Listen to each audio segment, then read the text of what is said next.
నమస్కారం అందరికి. మనం ప్రీవియస్ వీడియోలో సివిక్స్ లో ఒక ఇంపార్టెంట్ క్వశ్చన్ చూసాం కదా, 10 మార్క్స్ ది ఫస్ట్ లెసన్ లో. ఇప్పుడు ఇంకొక ఇంపార్టెంట్ క్వశ్చన్ చూద్దాము.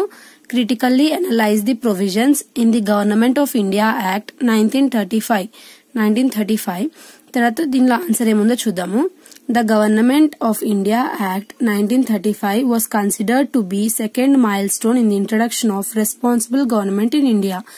ఈ యాక్ట్ ఏందంట, సెకండ్ మైల్ స్టోన్ దేని ద్వారా అంటే in the introduction of responsible government రావడంలో ఈ యాక్ట్ ఒక ఇంపార్టెంట్ రోల్ ప్లే చేసిందంట. తర్వాత the report of statutory commission అనే ఒక రిపోర్ట్ ని ఎవరు లీడ్ చేశారంట. లీడ్ అంటే ఎవరు లీడర్ దానికి? Sir John Simon was the basis of this act. ఈ స్టాట్యుటరీ కమిషన్ అంటే ఏదైతే ఈ యాక్ట్ ద్వారా క్రియేట్ అయిన ఒక కమిషన్ ఉందో దాన్ని ఎవరు లీడ్ చేశారు? సర్ జాన్ సిమన్ అనే వ్యక్తి లీడ్ చేశారు. There are other factors like 3 round table conferences, communal award, civil disobedience movement had an influence on the preparation of this act. ఇవేవైతే ఫ్యాక్టర్స్ ఉన్నాయో ఇవి కూడా ఇన్ఫ్లుయెన్స్ చేశాయంట. దేనికి? ఈ యాక్ట్ ప్రిపేర్ అవ్వడానికి ఈ ఫ్యాక్టర్స్ కూడా హెల్ప్ చేశాయంట. Next some of the important provisions of this act are as follows. So ఏవైతే ఇంపార్టెంట్ ప్రొవిజన్స్ ఉన్నాయో అవి కింద ఎక్స్ప్లెయిన్ చేశారో చూద్దాము. This act created All India Federation based on union of provinces of British ruled India and princely states. New provisions of Orissa and Sindh were created. ఈ act ఏం చేసిందంట, ఇండియాలో federation based on union provisions of British ruled. అంటే ఒకప్పుడు మన దగ్గర British rule చేస్తుండే కదా కంట్రీస్ ని, అంటే ఏవైతే స్టేట్స్ ఉన్నాయో అవన్నీ. ఆ బ్రిటిష్ రూల్ చేసే వాటిని న్యూ ప్రొవిన్సెస్ అంటే వాళ్ళు రూల్ చేసినప్పుడు మొత్తం స్ట్రిక్ట్ గా అంటే వాళ్ళ అండర్ లోనే ఉంటుండే కదా. అలా కాకుండా మన గవర్నమెంట్ ఎలా ఈ యాక్ట్ వల్ల ఏమైందంటే మనకు నచ్చినట్టు అంటే ఈ ఒరిస్సా, సింధ్ ఇవన్నీ ఉన్నాయి కదా, ఇవన్నీ క్రియేట్ చేసుకున్నామంట. అంటే మనకు నచ్చినట్టు మనం ఫ్రీగా బతకడానికి.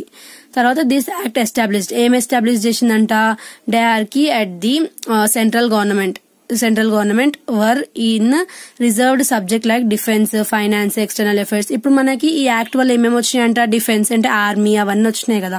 నెక్స్ట్ ఫైనాన్స్, ఇప్పుడు మనకి ఫైనాన్స్ కూడా ఉంది మనది సొంతంగా, అంటే బ్రిటిష్ వాళ్ళు ఏం కంట్రోల్ చేయట్లే. తర్వాత ఎక్స్టర్నల్ అఫైర్స్ అంటే ఇప్పుడు ఏదైనా బయట దేశం నుంచి ఏమైనా వార్స్ ఏమైనా డిక్లేర్ అవుతే మన దగ్గర కంట్రోల్ చేసే వాళ్ళు కూడా ఉన్నారు మన ఇండియాలో. Were to be administrated by the governor general. ఎవరు ఇవన్నిటిని కంట్రోల్ చేస్తారంట, డిఫెన్స్ ని, ఫైనాన్స్ ని, ఎక్స్టర్నల్ అఫైర్స్ ని గవర్నర్ జనరల్ అనే వ్యక్తి. Confidence and transferred subject were to be administered by Indians. The latter were responsible to the legislature. తర్వాత ఏంటిది ఇప్పుడు ఇక్కడ governor general and his confidence. ఎవరైతే గవర్నర్ జనరల్ ఉన్నారో ఇంకా అతని దగ్గర వర్క్ చేసే వాళ్ళు వీళ్ళందరూ ఏం చేస్తున్నాయంట, ఏవైతే గవర్నమెంట్ ని ఇంకా ఫ్రీగా అంటే వేరే వాళ్ళ కంట్రోల్ నుంచి లేకుండా గవర్నమెంట్ ఇంకా మంచి నడిపేయడానికి వాళ్ళు దాంట్లో చాలా హెల్ప్ చేశారంట. Next introduction of ప్రొవిన్షనల్ autonomy with complete responsible government in the provinces with elected ministers made answerable to legislature. It abolished hierarchy in the provinces. ఇది ఏం ఇంట్రడక్షన్ చేసిందంట, ప్రొవిన్షనల్ అటానమీని ఇది ఇంట్రడ్యూస్ చేసిందంట. అంటే ఇది ఒక రూల్ ని ఏదైతే ఉందో దాన్ని ఇంట్రడ్యూస్ చేసిందంట. ఎందుకు చేసింది? గవర్నమెంట్ ని కంప్లీట్ గా రెస్పాన్సిబుల్ చేయడానికి దీన్ని ఇంట్రడ్యూస్ చేసిందంట. ఇంకా ఏదైతే బ్రిటిష్ గవర్నమెంట్ నుంచి మనకి ఏవైతే రూల్స్ అవన్నీ వచ్చినాయో మనం అవన్నిటిని అబాలిష్ చేసేసి మనకి ఏవైతే సూటబుల్ గా ఇంకా న్యాయంగా అనిపించినా వాటిని create చేసుకున్నామంట. Increase in the strength and the powers of elected members with enlarged membership both in central and provincial level. ఏం చేసినామంట, ఇంక్రీజ్ చేసినామంట స్ట్రెంగ్త్ ఇంకా పవర్ ఆఫ్ ఎలక్టెడ్ మెంబర్స్ ని. దెన్ ఎందుకు ఎక్కడెక్కడ సెంట్రల్ ఇంకా ప్రొవిన్షనల్ లెజిస్లేచర్ లో మన స్ట్రెంగ్త్స్ ఇంకా powers of the elected members ని ఎన్లార్జ్ మెంబర్షిప్ చేసినామంట. తర్వాత governors were given special powers and they could veto legislative actions and legislative on their own. Governors కి స్పెషల్ పవర్స్ ఇచ్చిందంట. దేనికి ఏం చేయగలనికే వీటో లెజిస్లేటివ్ యాక్షన్ ఇంకా legislative on their own అంటే వాళ్ళకి నచ్చిన provisions ఏవైతే దేశానికి ఉపయోగపడేలా అనిపిస్తాయో వాళ్ళు చేంజ్ చేయొచ్చు అనే పవర్ ని ఇచ్చిందంట గవర్నర్స్ కి. Next division of administrative items between the union and state. ఏవైతే అడ్మినిస్ట్రేటివ్ ఐటమ్స్ అనేటివి ఉన్నాయో అవి నేను ఇంకా ముందు చాప్టర్స్ వచ్చేటప్పుడు చెప్తాను అడ్మినిస్ట్రేటివ్ ఐటమ్స్ అంటే ఏంటివని. అడ్మినిస్ట్రేటివ్ ఐటమ్స్ అంటే ఏంటి, అడ్మినిస్ట్రేటివ్ ఐటమ్స్ ఏం చేసిండ్రంట, డివిజన్ చేసిరంట. డివిజన్ అంటే డివైడ్ చేయడం, ఎక్కడెక్కడ యూనియన్ కి ఇంకా స్టేట్ కి డివైడ్ చేసినారంట ఈ యాక్ట్ ద్వారా. Next separate representative for Indians, Christians, Anglo-Indians, Europeans, depressed classes in legislative council.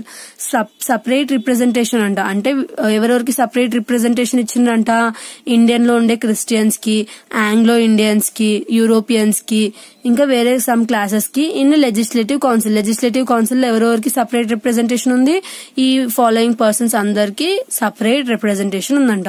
తర్వాత క్రిటిసిజం ఏంటి, this act was criticised for providing despotic power to governor general.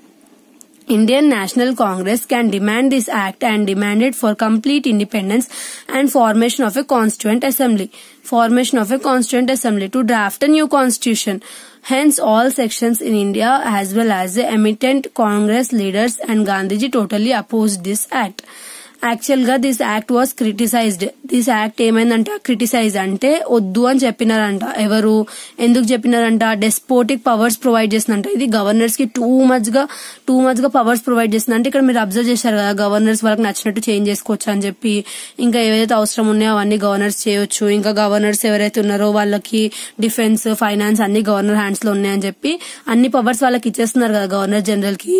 So governor general Indian national Congress can demand for this act and for complete independence. అంటే వీళ్ళు ఏం చేయొచ్చంట, demand చేయొచ్చంట complete independence కోసం. అంటే అప్పుడు మనం British under లో ఉండే కాబట్టి అప్పుడు కొంచెమే మనకు ఫ్రీడమ్ అంతా ఉండకపోతుండే కాబట్టి మనకు కంప్లీట్ ఫ్రీడమ్ కావాలి. ఇంకొక కాన్స్టిట్యూయెంట్ అసెంబ్లీ ఏంటంటే ఒక గ్రూప్ ఆఫ్ పీపుల్, అంటే అందరు గ్రూప్ ఆఫ్ పీపుల్ ఒక మిక్స్ అయి ఉండి దానికి లీడర్ ఎవరంటే డాక్టర్ బిఆర్ అంబేద్కర్, మన కాన్స్టిట్యూషన్ రాసిన వ్యక్తి.